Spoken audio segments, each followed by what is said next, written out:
Hi, and welcome to Long Lost Friends. I'm Andrea Goyan. And I'm E. King. Today, we are delighted to chat with Joe Mynhardt of Crystal Lake Publishing. Joe is a Bram Stoker award-winning South African publisher, editor, author, and mentor. He founded Crystal Lake in 2012 and is currently the CEO. Welcome, Joe. Thank you. Welcome. Pleasure to be here.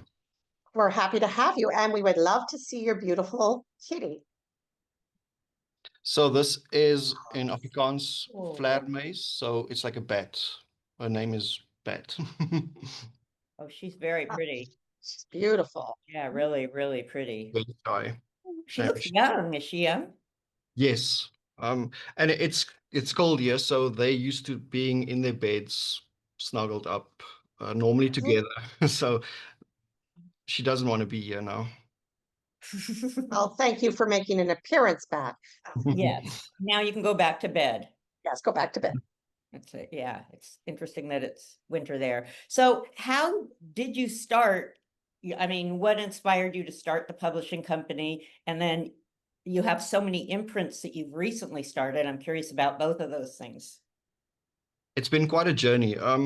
I started writing in 2008 because I basically just had this desire, this need of I have to create something out of nothing. And I used to fill that gap with just like collecting weird stuff, but it didn't feel like it's mine. I'm just gathering things. I didn't want to become a hoarder or anything. So I thought, well, maybe write a story. And because since very young, I kept envisioning stories in my mind and kept myself entertained as like the youngest kid in our family of three. So, and then I started writing, and I got about 60 stories published worldwide, and I really enjoyed the business side of it. I liked working because I was invited to a few anthologies, and but we had to like edit each other's stories, and we worked directly with the artist, and I really enjoyed that. So I just took it further and further, and eventually realized, but I know a lot of authors and editors and artists now. Let's do an anthology. I'm going to do an anthology. I'm going to edit it. And before I knew it, I had to register for an IRS, like an EIN number, because I live in South Africa. And then otherwise, Amazon's going to take an extra 30% cut for taxes. So I had to register a company name. And I'm like, ooh, what would be a nice name? And Chris Lake Publishing immediately came to mind because there's the horror reference of Crystal Lake, but it's still a professional name that I can use for whatever genre we move into. Because back Mm. then it's only horror, and now, especially since last year, actually 2023 already, we started going more into dark fiction, supernatural, thrillers, fantasy, murder mystery, anything that's just a little bit darker and weirder. But we've even done a few romance books where it was basically just us helping out other authors who are like they lost their publisher and they just want to have their books out there. I know the authors, we've been working together a long time, so I always try and help where I can, but it's not like we have a market for all the genres yet, but we are working on it. Well, I know you That's have interesting. Yeah. Sinister Smile, because actually I had a piece with them. They were delightful to work with. I don't know if it was you, though. I was working with somebody else. no. So we think last year, okay, the first press that we basically bought over was Bloodshot Books. They wanted to close down and they're going to leave all their authors stranded. So I said, we'll take all their books. All the authors came to us. We signed new contracts. We made a deal with the owner back then, and it became one of our. We basically just moved the books over to us. Then we started our own hardcore horror and pulp imprint. The story behind that was actually also we wanted to help an author who was um, he was dying from cancer, and he is like lifelong dream. And we knew that for like 3 years was to be published with Crystal Lake. The book was good, but it wasn't a like Crystal Lake type book. It's not something we've done up until that point. So Kenneth W. Kane said, but what if we do it as like a pulp imprint and he'll do a few books a year? And it just grew from there, and that became Torrid Waters. So anything that's more hardcore or pulp fiction than Crystal Lake normally does goes to them. Sinister Smile Press now also does more hardcore horror anthologies and stuff. So they're a bit close together, but we know which books go which way. Then we're launching our young adult imprint, which is Crystal Cove. Oh. So we're going to do about 4 books a year there. Then there is Joe, Hi. how many people do you have on your team? How many Um, people work with so you? for many years it was only me. It was a lot of work. Uh, Hmm. then I started getting a few people like just per project. 3 years ago, 3 or 4 years ago, 2021, yes, I got my first full-time employee. So that's Wow. Jakob on this side of me. Last year, beginning of this year, Charlene joined. She now sits on this side. And then 2 months ago, I got basically a 19-year-old guy to come in and do our TikTok videos and stuff. So because we need like a young voice, a young face, because we also want to get a few teenagers and young people writing as well. And then I've got 3 people in America who are like, they're being paid, but it's not like a full-time job for them. So that's That's for, amazing, though. yeah. I mean, it's Yeah. really amazing that you have that many employees because from talking to so many small presses, it's usually, like partnership of a husband and a Yeah. wife or partners, So that's great. I Yeah. learned Congratulations. thanks. I learned a lot from publishers. Whenever a publisher closes down, I investigate it. Mm. Sometimes they come to me and like I try and help them, and we do Kickstarters like to save them or to at least pay for some of the debt, get the authors all covered. And then we started a coalition of publishers where we immediately, it's like a private Facebook group, we try and get everyone a publisher. Like we say, okay, this person got the right spec, make them an offer. And we just try and help everywhere we can. And I'm going to think what came next. Then was the Chris Lake Kids. We're still talking about a thriller imprint. Like we've been talking about that for 2 years, but it's just hasn't gotten to that point yet.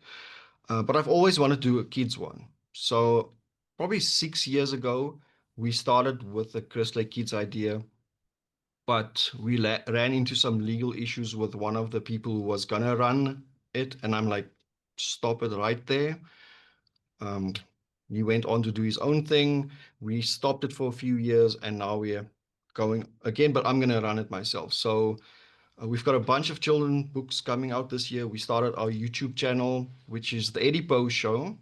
The first episode actually just launched. It is Edgar Allan Poe as a 10-year-old boy.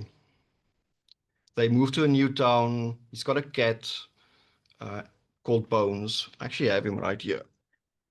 And that's actually a show that's current right Yes. now. So It's a Oh, we'll that's put a great.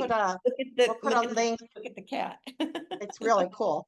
I just wanted so to say we'll Make add it? a link. We can Did add you a make link that? later for the show Yeah, yes. so look people can below for find the it. link. Okay.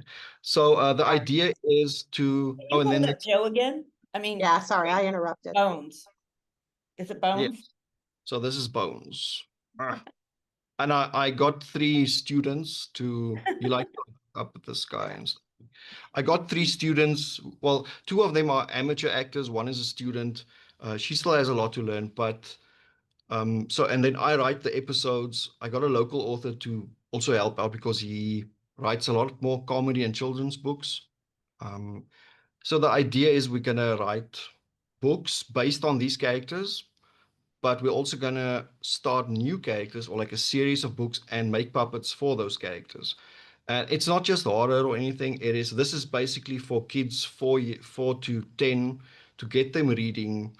They, they go on these imaginary adventures. They go on and like public domain books as well. For instance, Jungle Book. The next episode is gonna be Treasure Island, so they're going to go on a pirate ship. And so there's lots of humor, but they also learn life skills. And the idea is we want to get them on YouTube because they all sit on their phones already and introduce them to the world of books and reading.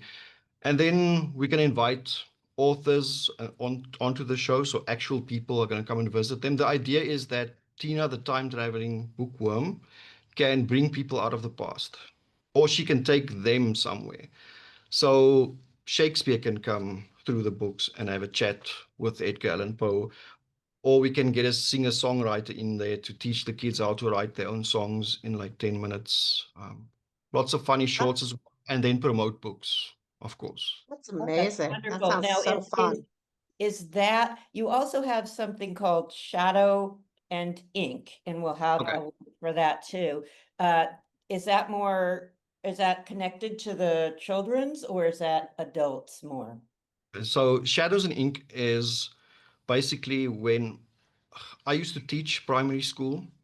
And so when I became a full-time publisher in 2016, I immediately started mentoring authors through our Patreon page. So Shadows and Ink is basically me helping people, helping authors at whatever level they are, because and especially like the last 2 or 3 years, I realized I have this wealth of knowledge and I like to share. So at the end of 2023, I decided that, and I made a lot of notes over the years of this book that I'm going to write eventually one day. I wrote the first book, Shadows and Ink Volume 1, in like 2 months. I got up every morning at 4 o'clock and I wrote till 7 o'clock every day for 2 months. And then from January to March, I wrote the second volume with like a workbook. And now I'm doing a third one, but it's a lot thinner. The psychology of horror fiction. So what makes people scared and how can you as an author use that? Um, and then it's like workshops, Zoom meetings. I have a mastermind group. We meet every second Sunday and we invite guest speakers. And there's even a forum on Heartbeat, which is free. And then once a month, we just have meetings there and we chat about writing and see where I can help anyone along the journey. And if I can't help them, I get someone to help them. Now, are these international writers? Yes. I'm gonna start now since we got the young guy to help us out with TikTok stuff. So TikTok, unfortunately, if I post a video to TikTok, only South Africans see it. So one of our staff members in America has to post it so that Americans can see it. We've got one living in Canada as well, so if we want to do something there, we can. So I'm going to start now building some trust with South African authors as well to see who wants to learn, who has that like need to write a book. Um, so eventually I might even start doing writing classes like in person in Bloemfontein where I live. But otherwise it's all online, all international authors, mostly Americans, but I mean there's Australians and from UK. We've had some people from the Philippines. So there's no the one author is in Mexico. And then I invite like someone who works in comic books or they write games, they write screenplays, so that we can learn from all of the different platforms and genres and methods of writing out there. Because there's more ways for an author to make money than just writing a book or story and then you're done. I mean, that story can become an intellectual property that you can build on. So from translations to audiobooks, comic books, board games, card games, children's book. Um, So do you have that kind of merch on your site too? the like merchandise. Yes. We're starting, but for instance, this I read scary shit with the Chris Lake logo. We've got a few of them, not a lot. The problem is because I live in South Africa, we have to do stuff like what are these sites that they created and ship it, almost like print on demand, but for Yeah. ship and so on.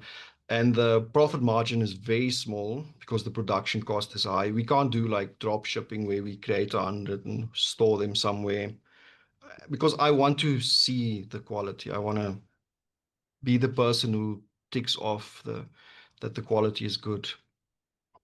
Maybe I'm going to America now next week, so maybe I'll set up something there and go visit a printer or something and see what I can do. So, Wonderful. You're going to be Joe, at what, a convention, right?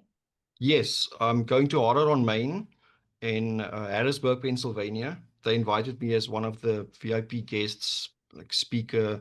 It's mostly actors. Tim Waggoner is going to be there as an author. I'm going to be the only publisher. Um, so it's basically a horror convention. Like, and the nice. main theme this time is turning horror stories into movies and games. So, which Oh, is exactly Cool. what we're starting to do now, and um, we are doing actually now, beginning of July, we're launching a Kickstarter for Ghostland, which is Duncan Ralston's very successful novel. The game is already made, so we've got prototypes, everything. Now people can actually start ordering them. And we had a bit of a delay with all the tariff stuff because I mean a lot of board game stuff comes from China and some of it comes from European countries and all shipped to America and then put together. So we had a bit of a delay there. We had our second comic book now. The first one is Jonathan Mayberry's Joe Ledger character. So a graphic novel for him, a Darkest Depths graphic novel anthology with a few authors. And we're actually opening for submissions. I think it's actually open now for one or two more stories to be turned into a comic book script. And it's Jonathan Is it Mayberry. novels you're looking for or stories? No, these are short stories that are turned into, well, it needs to be submitted as a comic book script.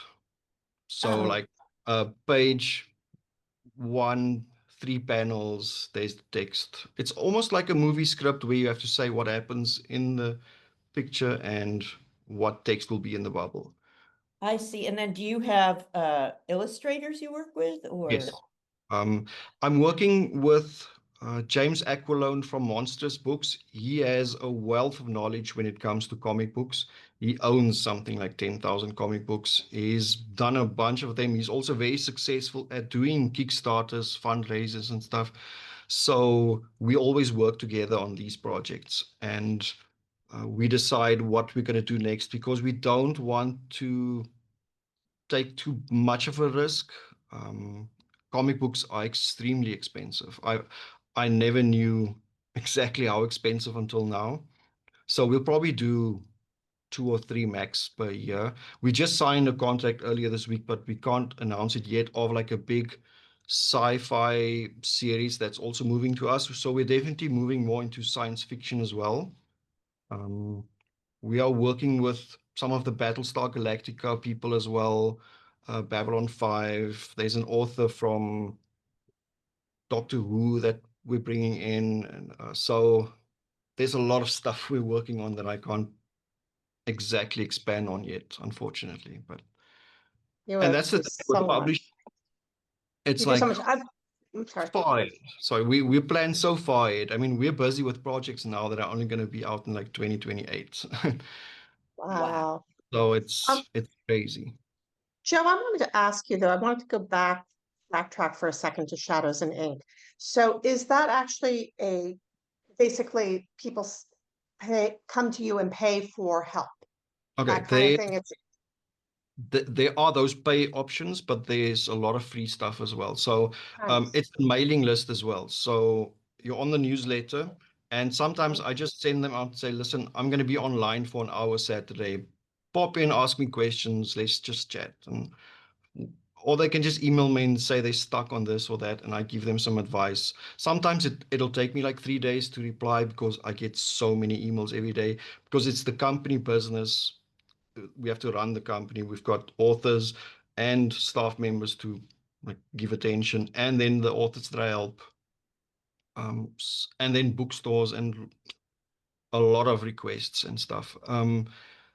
So then whenever I have time, we'll do the free stuff. There's the free forum on Heartbeat as well. And then if someone is struggling with something specific, I'll say, okay, I'll recommend one of my like products. For instance, there's a story coaching for $20 where, and I did this with we have a author's journey workshop every year that's 3 months long. And we start that thing with a story coaching session. We'll sit with the author on Zoom for an hour and we run through their whole plot.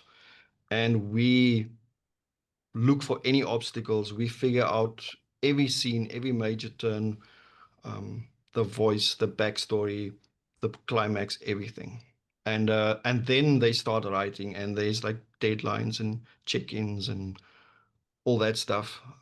Or there's a branding and marketing course that I do. There's my mastermind group, which is basically for authors who already have like 2 or 3 books out, and they want to further their career. They want to go to that next level. So we're like 50 people, and we just try and build up each other. And of course, a lot of the people can share experiences. For instance, the one lady used to be a FBI criminologist or something. One was a CSI crime scene investigator. So if you're writing like a police procedural, go chat with that author. If you need someone who lived in whatever city somewhere, there's probably someone who's been there, who can help you with descriptions or whatever.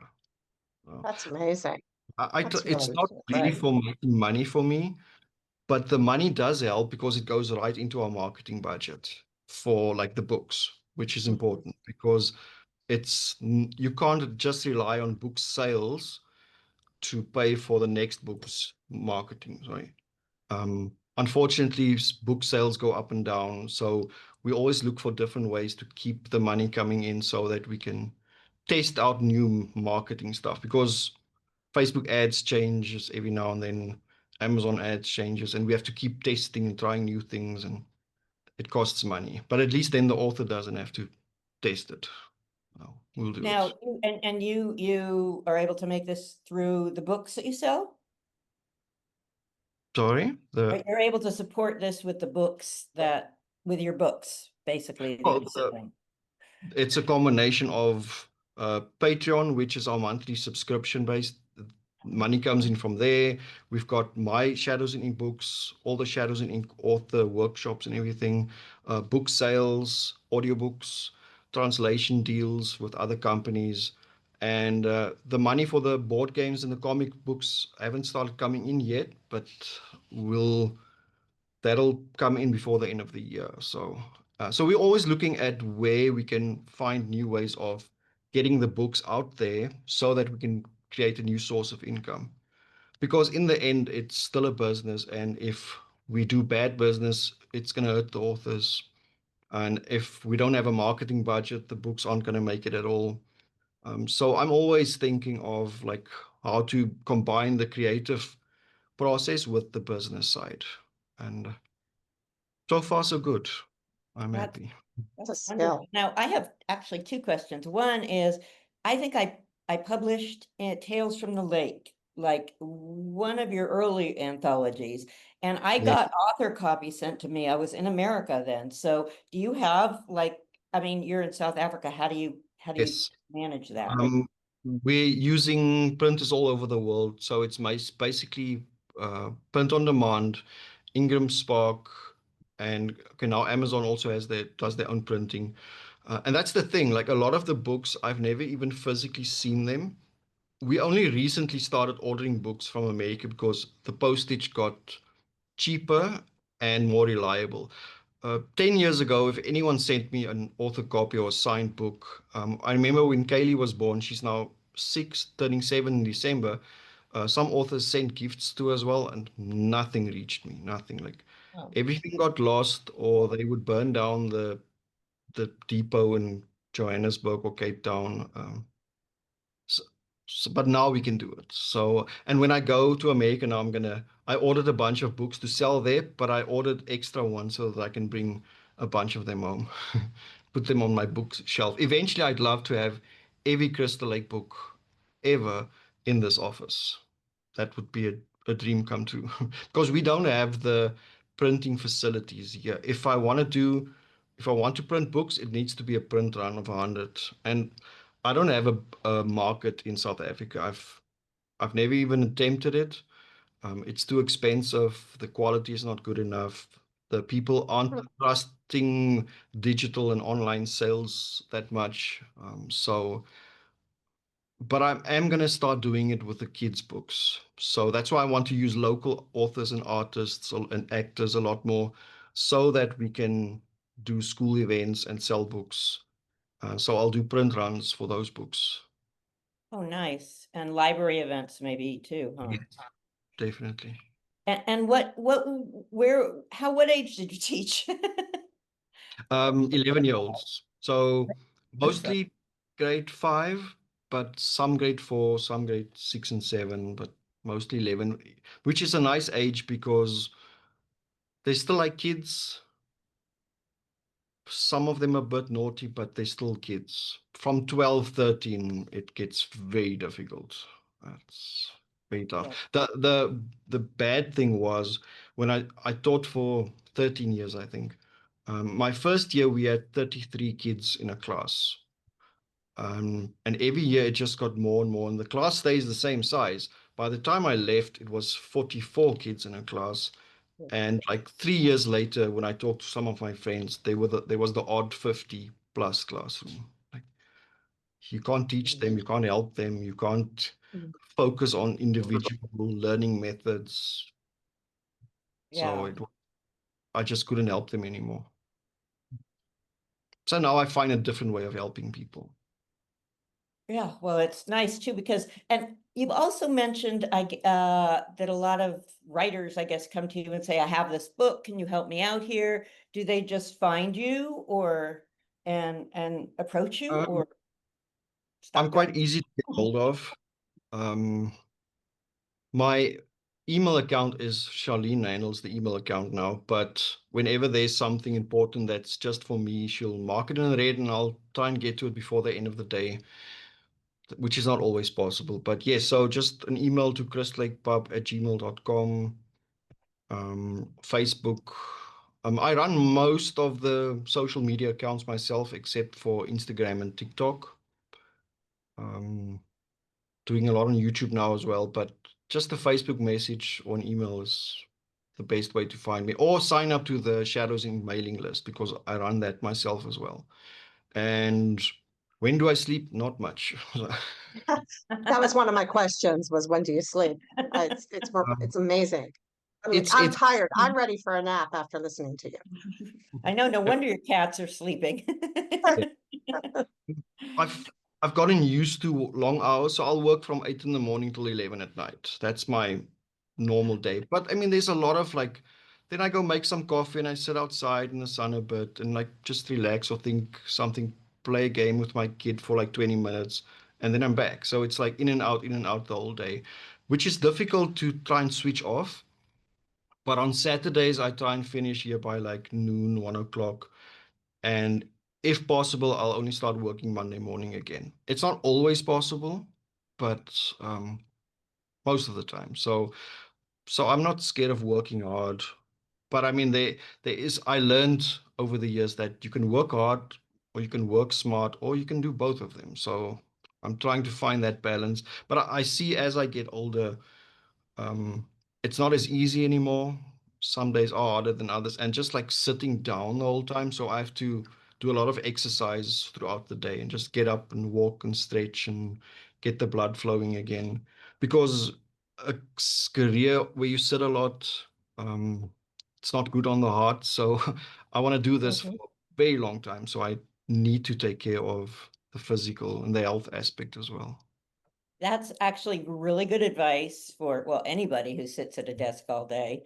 But yeah, especially, if you're writing and you're also at a desk all day, definitely follow that advice.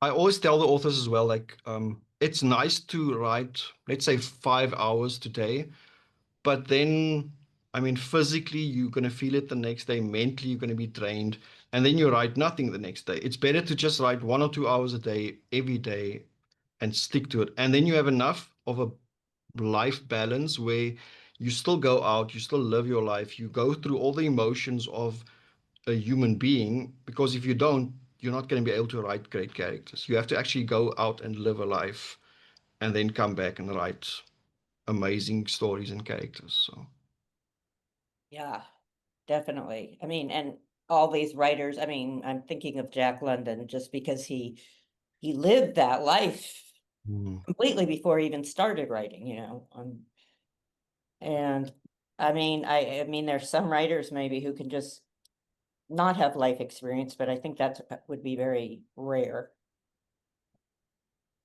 Yeah, that's why I think when they always say you have to write what you know, it's not like I used to be a teacher, so I have to write about teaching. It's more like everything you've gone through, all your experiences. For instance, I mean, when I was a teacher, we had a child pass away that was in my class. He was in my class the previous year, but that morning he actually came and stood next to me and asked like, "How are you?" and stuff. And so that hit me very hard. And his grandmother, he passed away in her arms. He had an asthma attack. So Oh. she actually bought me his favorite toy, which is on the bookshelf in the Eddie Poe show. So it's standing there. Everything there has a meaning for me. And those guys, so that's something I know, that kind of emotion. And when you write a story, you use that. So that's what they mean with write what you know. And when it comes to being an author and you need a brand as well, you bring in part of that, like who you are. Like I've seen authors who crochet stuff that they give out with their books because that's something they can do. You can take all the skills and knowledge that you have and somehow combine that into you being an author. If you have video editing skills, use that. Some authors can actually make their own book trailers and they can sell that service. So that's the kind of advice I give authors on how to write, how to brand, how to be different, stand out from the crowd, and of course, work on your craft as well. That's so good. I love Thanks. that. I'd love, it'd be great to in the future chat with you more about all of that kind of stuff. I mean, get more in detail maybe about some of the specifics about branding or, you know, just all of that. That's sort of a helpful thing for the people who watch our show. Be wonderful. Anytime. Yeah, I'm Yeah, just that'd be worried great. that I'm forgetting about one of the imprints or something because I've got this massive Excel document to-do list like with a million things on it, and I don't go to bed until that list is done. But if something's not written down, I forget it. And on like the first of every month, I go through everything to make sure I didn't like forget about a project or like something didn't slip through the cracks. Um, so hopefully I'm not forgetting anything, but yes, we said Crystal Cove, Torrid Waters, Crystal Lake Kids, Sinister Smile Press. and your puppet show, which Get the is pub- so cute. books. The Crystal Lake games, Crystal Lake uh, comics. And yes, like my initial idea was to start with, or was to do animation, but that's very expensive. So we decided let's go with puppets first. But I am making contacts with people who work in games, whether it's cell phone apps or at PlayStation and like gaming companies, so that authors can maybe even work on some of the projects and write. Um, the I'm working on like getting another youngster in eventually for not just TikTok stuff, but games, board games, video games, because it's an entertainment company. That's what the end goal is for Crystal Lake to do games, to do board games, video games, card games. For Crystal Lake Kids, maybe write our own music. Um, Oh, that's great. You're I an know you have amazing a guitar. resource. Yeah, yeah. I noticed you have a Amazing resource. guitar in the background, so uh yes, I haven't played in a while, but I have to choose between am I going to use my fingers for typing or playing guitar because like it's a lot of work for to do both. So, but I want my little one to be used to music and instruments around her. So, um, I'm trying to be like proactive in like I'm teaching at chess already, and I have a martial arts background as well, but long ago. So I'm trying to get back in shape so that end of this year, since she was born, I've been saying the day you turn 7, I'm going to start teaching you how to defend yourself, and so I just have to get in shape first. So it's coming end of the year. oh, Just start. that's great. Yeah, that's wonderful. So I think, yeah, all little girls should be taught that. That would be, that And would, especially she's born in December, so she's young. She's always the youngster everywhere. So sometimes she lacks a bit of confidence, but so she one moment she's like the wild one running around and just like not shy, and then the next moment her confidence is completely gone. So I want to teach her all those skills that she needs, and even through the puppets, like she's done a few things on the show. She doesn't want to show her face, but she's handled a few of the puppets here and there. So she's getting used to it. She's surrounded by the actors and the camera people. And because we hired a professional company, because like quality is key. Um, so I'm going to see how I could keep improving that show and of course have her involved and like just learn about creativity and storytelling. And because that's one of the things I want to do with the show is teach kids about the people behind the scenes. So I don't want to show them the actors handling the puppets. I want that to be stay as believable as possible. But the story writers, the songwriters, um, the authors behind the scene. When I was young, I was obsessed with when I watched a movie, all those names at the end, the credits. I'm like, look at how many people worked on, and I had no idea what they do. Like, I had no idea. and uh, and that always interested me behind the scenes, what goes on. So I want to teach kids that as well. that's great because it also, it opens up their minds to different, Yes. you know, I want to be involved in this, but maybe I don't want to write right now or, you know, act or whatever. There's all these other things you It's can so be part many of. avenues that we're not taught in school anyway. So, and if your father didn't work there or something, there's no way in. Which with today's social media and everything, it's not like that anymore.